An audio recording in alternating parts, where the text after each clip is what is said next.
வணக்கம் நண்பர்களே, நீங்கள் 30 வயசு இல்லைன்னா 35 வயசுக்கு மேலே ப்ரெக்னென்சி ட்ரை பண்ணுறீங்களா? உங்களுக்கு ப்ரெக்னென்சி வந்து தள்ளி போய்கிட்டே இருக்கா? அது எதனால் என்ன அப்படின்னு சொல்லிட்டு இந்த வீடியோவில் பார்ப்போம்.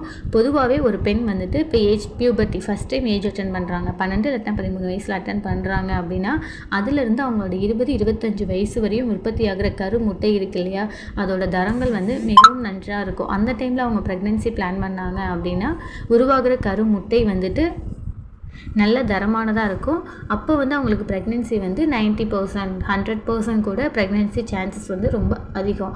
ஆனால் இதே 30 வயசுக்கு அப்புறம் 35 வயசுக்கு அப்புறம் அப்படின்னு சொல்லி பார்த்தோம் அப்படின்னா அவங்க நேச்சுரலாகவே ட்ரை பண்ணாலும் கருமுட்டையோட தரம் வந்து குறையிறனால ப்ரெக்னென்சி வந்து தள்ளி போய்கிட்டே இருக்கும், கருச்சிதைவு ஏற்பட்டுக்கிட்டே இருக்கும். அப்படி இல்லை ப்ரெக்னென்ட் ஆகுறாங்க அப்படின்னாலும் உருவாக்குற கருமுட்டையோட தரம் வந்து கம்மியாக இருக்கனால உருவாக்குற கருவுக்கு வந்து குரோமோசோமல் ப்ராப்ளம் வந்து ஏற்பட சான்சஸ் இருக்குது.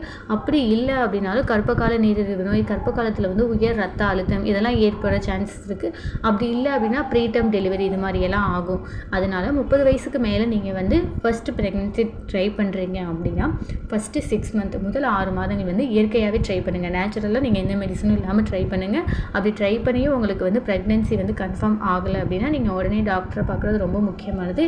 இதை 35 வயசுக்கு மேலே நீங்கள் பிளான் பண்ணுறீங்க அப்படின்னா நீங்கள் உடனே டாக்டரை கன்சல்ட் பண்ணி அவங்க உங்களுக்கு என்ன அட்வைஸ் பண்ணுறாங்களோ அதை நீங்கள் ஃபாலோ பண்ணுறது ரொம்ப முக்கியமானது.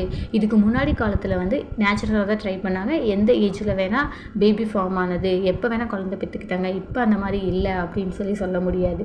ஏன் அப்படின்னா அப்போ இருந்த காலங்கள் வேறு, அப்போ இருந்த உணவு முறை வேறு, அப்போ அவங்கள சுற்றி இருந்த அந்த பருவநிலை மாற்றங்கள் வேறு. ஆனால் அதே நம்ம இப்போ எடுத்துக்கிட்டோம் அப்படின்னா இப்போ நம்ம சாப்பிட்ற உணவு பழக்கம் வேறையாயிடுச்சு, நம்மளோட லைஃப் ஸ்டைல் வேறையாயிடுச்சு, நம்மளை சுற்றி நடக்கிற பருவகால மாற்றங்கள் வந்து இப்போ வேறு மாதிரி இருக்குது.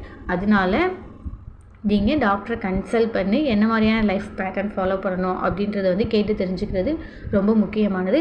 இது பெண்களுக்கு மட்டும்தானா அப்படின்னா கண்டிப்பாக கிடையாது, ஆண்களுக்குமே ஒரு 30 வயது 35 வயதுக்கு மேலே விந்தணுக்களோட தரங்கள் வந்து குறைய ஆரம்பிக்கும். அதனால் அவங்க மூலமாக கூட குழந்தைக்கு உருவாகிற கருவிற்கு வந்து குரோமோசோமல் ப்ராப்ளம் ஏற்பட சான்சஸ் அதிகம்.